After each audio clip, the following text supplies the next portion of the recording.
बच्चों, आज हम एक नए टॉपिक का अध्ययन करेंगे विलयन अध्याय के अंतर्गत ही। इस टॉपिक का नाम है आदर्श तथा अनादर्श विलयन, ideal and non ideal solutions. हम आज आदर्श तथा अनादर्श विलयन, ideal and non ideal solutions, इसका अध्ययन करेंगे। तो सबसे पहले समझते हैं कि आदर्श विलयन क्या होते हैं। सबसे पहले हम समझते हैं कि हम आदर्श विलयनों से क्या समझते हैं, यानी कि आइडियल सॉल्यूशन से हम क्या समझते हैं। ऐसे विलयन जो सभी सांद्रताओं पर राउल्ट के नियम का पालन करते हैं। पहले मैं आपको राउल्ट का नियम बता दूं, फिर से एक बार रिवाइज कर दूं। तो राउल्ट के नियम में हमने पढ़ा था कि जो वाष्प दाब में आपेक्षिक अवनमन है वो किसके बराबर होता है, विलेय के मोल प्रभाज के बराबर होता है। यानी कि P0 minus P upon P0 बराबर काई विलेय, ये होता है। वाष्प दाब में आपेक्षिक अवनमन विलेय के मोल प्रभाज के बराबर होता है, राउल्ट का नियम। तो जो विलयन राउल्ट के नियम का सभी सांद्रताओं पर पूर्णतः पालन करते हैं वे विलयन आदर्श विलयन यानी कि आइडियल सॉल्यूशंस कहलाते हैं। अब हम देखते हैं, तो आप समझ गए होंगे आदर्श विलयन क्या होते हैं। तो ये क्या करेंगे, हर सांद्रता पर, सभी सांद्रताओं पर राउल्ट के नियम का पूरी तरह से पालन करेंगे। अब आदर्श विलयनों की कुछ विशेषताएं होती है। नंबर 1 विशेषता, जब हम आदर्श विलयन को बनाते हैं घटक विलयनों को मिलाकर, तो जब हम इसको आदर्श विलयन बनाते हैं तो जो हमारा मिश्रण बनता है, मिलाकर जो विलयनों को मिलाते हैं, तो उस समय घटक विलयनों को मिलाकर जब हम मिश्रण बनाएंगे या आदर्श विलयन बनाएंगे, तो उस समय जो एंथैल्पी परिवर्तन है मिश्रण की जो एंथैल्पी में परिवर्तन है वो शून्य होती है। यानी कि न तो कोई ऊर्जा उत्सर्जित होती है न कोई ऊर्जा अवशोषित होती है। ये इनकी पहली विशेषता है कि घटक विलयनों को मिलाकर जब हम आदर्श विलयन बनाते हैं तो इसमें कोई ऊष्मा परिवर्तन नहीं होता, यानी कि ऊष्मा परिवर्तन मिक्सचर का शून्य होता है। इन विलयनों की दूसरी विशेषता है कि ऐसे विलयनों को जब हम दो या दो से अधिक विलयनों को मिलाकर बनाते हैं, तो जो विलयन हम बनाएंगे उसका जो आयतन होगा उन घटक विलयनों के आयतनों के योगफल के बराबर होता है।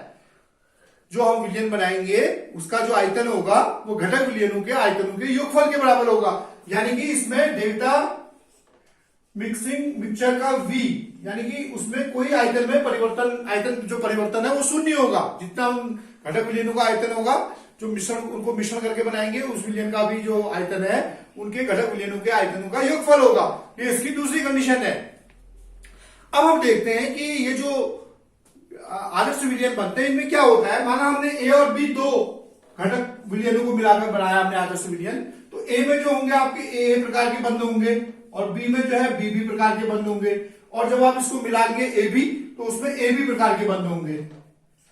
तो ये जो A प्रकार के बंध होते हैं या जो B प्रकार के बंध होते हैं, इसी प्रकार के बंध इसमें AB में भी होते हैं। तो इनमें सिमिलर टाइप के बंध होते हैं, इसलिए राउल्ट के इसलिए जो है ऐसे विलयनों या आदर्श विलयनों में इस तरह के बंध होते हैं। तो ऐसे विलयनों के उदाहरण सामान्यतः बहुत आदर्श विलयन बहुत कठिन होते हैं बनने, लेकिन सामान्यतः हम जो है बेंजीन और टॉल्यूइन के विलयन को हम आदर्श विलयन मान सकते हैं। आदर्श विलयन का दूसरा उदाहरण है ब्रोमोमिथेन और क्लोरोमीथेन। इसको हम जो है दूसरा एग्जांपल इसका मान सकते हैं। इसी प्रकार से आपका जो है एन-हेक्सेन और एन-हेप्टेन जो है आदर्श विलयन का तीसरा उदाहरण है। तो ये आप समझ गए होंगे आदर्श विलयनों के बारे में। तो इनके उदाहरण भी आते हैं। तो एन-हेक्सेन और एन-हेप्टेन बताया हमने, दूसरा एग्जांपल बताया हमने ब्रोमोइथेन और क्लोरोमीथेन, और तीसरा एग्जांपल हमने आपको बताया बेंजीन और टॉल्यूइन। तो ये इनके आदर्श विलयनों के उदाहरण है। अब हम चलते हैं अनादर्श विलयनों की ओर। तो दूसरे प्रकार के जो विलयन होते हैं वो अनादर्श विलयन होते हैं।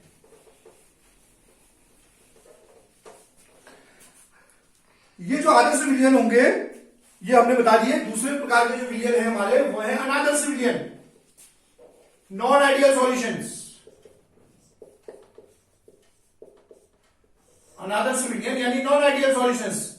तो ये विलयन क्या करेंगे, जो विलयन सभी सांद्रताओं पर राउल्ट के नियम का पालन नहीं करते उनको हम अनादर्श विलयन कहते हैं। जो विलयन सभी सांद्रताओं पर राउल्ट के नियम का पूर्णतः पालन नहीं करते उन विलयनों को हम अनादर्श विलयन कहते हैं। तो ये दो प्रकार के विलयन होंगे। एक विलयन होंगे जो राउल्ट के नियम से धनात्मक विचलन प्रदर्शित करेंगे, यानी कि राउल्ट के नियम से पॉजिटिव डेविएशन दिखाएंगे, और दूसरे होंगे जो राउल्ट के नियम से निगेटिव डेविएशन दिखाएंगे, यानी कि राउल्ट के नियम से ऋणात्मक विचलन दिखाएंगे।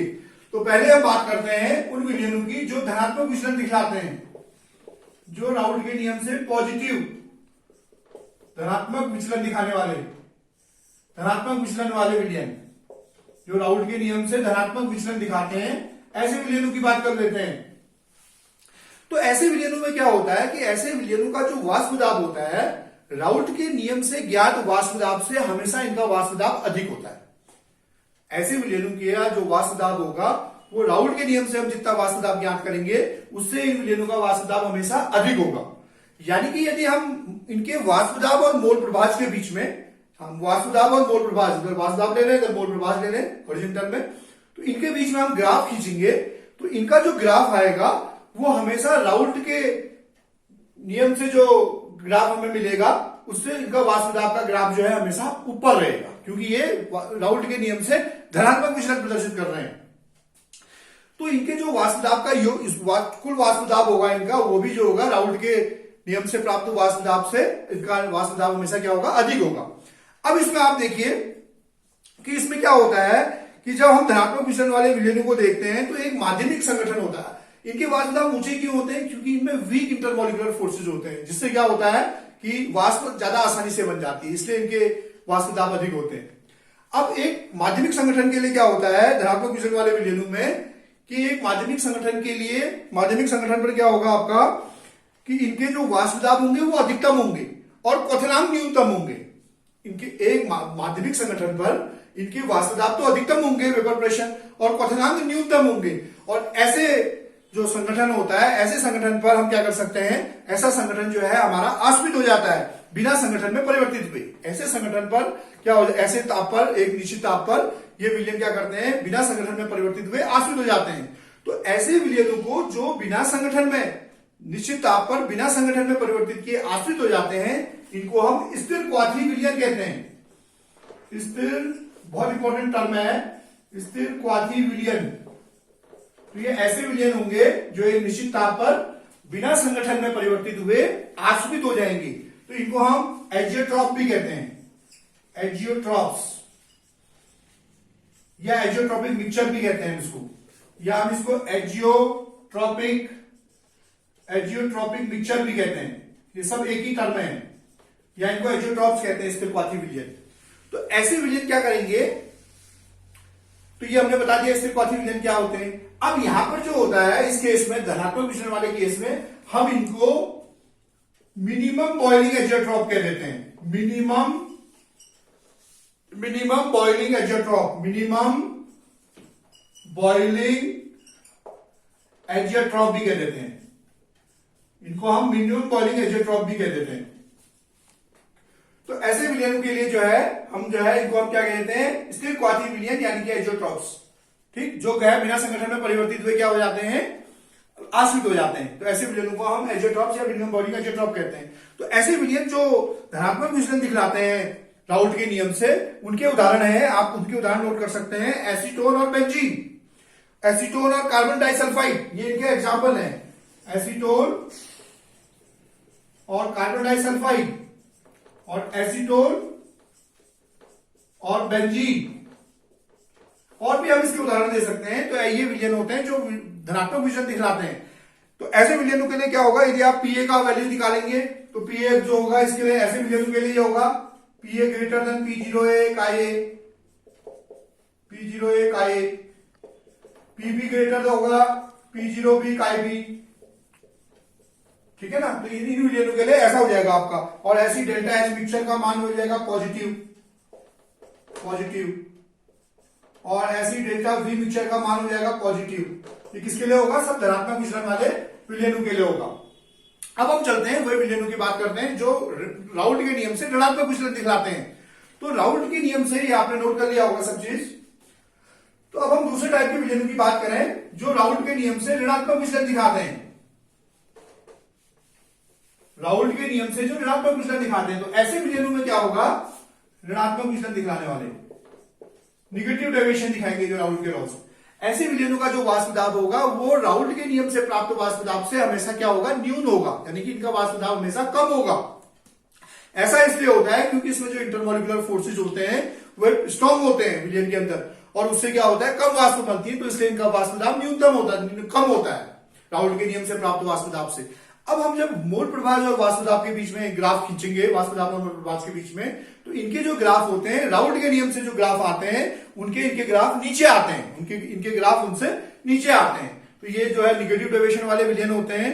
यहां भी क्या होगा, एक मध्यवर्ती संगठन पर क्या होगा, यहां भी ऐसे विलयन जो है एक मध्यवर्ती संगठन पर बिना संगठन में परिवर्तित किए ये भी आश्रित हो जाते हैं, ऐसे विलयन भी ऋणात्मक विचलन वाले, तो उसको जो है वहां पर भी हम स्थिरक्वाथी विलयन कह देंगे। और इस केस में हम इनको मैक्सिमम बॉइलिंग मेजर ट्रॉप कहते हैं, क्योंकि यहां पर क्या होता है कि यहां पर जो है क्वथनांक उच्चतम होता है और वाष्प दाब न्यूनतम होता है। तो एक मध्यवर्ती संगठन पर वाष्प दाब इनका अधिकतम हो जाता है और क्वथनांक न्यूनतम हो जाता है, तो हम इसको जो है ऐसे जो विलयन होंगे, फिर से एक बात सुन लीजिए, ऐसे विलयनों का जो क्वथनांक होगा वो क्या हो जाएगा, वो अधिकतम हो जाएगा और वाष्प दाब न्यूनतम हो जाएगा। निगेटिव डेविएशन वालों में वाष्प दाब न्यूनतम हो जाएगा, वेपर प्रेशर न्यूनतम हो जाएगा और क्वथनांक अधिकतम हो जाएगा। तो इनको हम मैक्सिमम बॉइलिंग मेजर ड्रॉप कहते हैं, मैक्सिमम बॉइलिंग एजेट ड्रॉप। तो यहां पर ये ध्यान रखने की बात है, आप ध्यान दीजिएगा इसको कि क्वथनांक जो होगा वो अधिकतम हो जाएगा एक निश्चित संगठन पर और मध्यवर्ती संगठन पर, और वाष्प दाब न्यूनतम हो जाएगा। तो इनको हम मैक्सिमम बॉइलिंग एजेट ड्रॉप कहते हैं। ऋणात्मक डेविएशन दिखाने वाले विलयनों के कुछ उदाहरण नोट कर लीजिए। एसिटिक एसिड और पिरिडीन, इनका एक एग्जांपल है acetic acid plus pyridine, C5H5N होता है पिरिडीन का सूत्र, CH3COOH प्लस पिरिडीन C5H5N। उसके अलावा क्लोरोफॉर्म और एसीटोन, क्लोरोफॉर्म और एसीटोन, ये ऋणात्मक विचलन दिखाने वाले विलयन हैं, इनके उदाहरण है। तो ऐसे विलयनों के लिए क्या हो जाएगा, अभी हमने बताया था, यहां पर देखो ऐसे विलयनों के लिए क्या हो जाएगा, पीए की वैल्यू लेस देन हो जाएगी P0A का ये, पीबी की वैल्यू लेस देन हो जाएगी P0B का IP से, P0B का IP से लेस हो जाएगी। डेल्टा एच ये जो हो जाएगा ये दोनों निगेटिव हो जाएंगे, डेल्टा एच मिक्सचर का वैल्यू निगेटिव हो जाएगी और डेल्टा बी मिक्सचर का वैल्यू भी निगेटिव हो जाएगी, ये ऋणात्मक के लिए। धनात्मक के लिए ये सब ये पॉजिटिव है दो, ये हाँ ये निगेटिव, वहां ये ग्रेटर देन था धनात्मक के लिए, आदर्श ये धनात्मक मिश्रण वालों के लिए, यहाँ पर ये लेस देन हो जाएंगे। तो इस प्रकार से हम जो है ऋणात्मक मिश्रण वाले विलयनों का हम ये ऋणात्मक मिश्रण वालों विलयन की स्टडी हमने कर ली है। अब आप होमवर्क नोट करिए।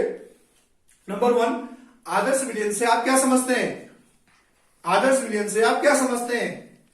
दूसरा क्वेश्चन नोट करिए, अनादर्श विलयन क्या होते हैं, उदाहरण सहित समझाइए। अनादर्श विलयन क्या होते हैं, उदाहरण सहित समझाइए। तीसरा क्वेश्चन लिखिए, डेल्टा एच मिक्सर बराबर 0, डेल्टा एच मिश्रण बराबर 0 किन विलयनों के लिए होता है, डेल्टा एच मिश्रण बराबर 0 किन विलयनों के लिए होता है। चौथा लिखिए, आदर्श और अनादर्श विलयनों के उदाहरण सहित अंतर स्पष्ट कीजिए। आदर्श व अनादर्श विलयनों में उदाहरण सहित अंतर स्पष्ट कीजिए।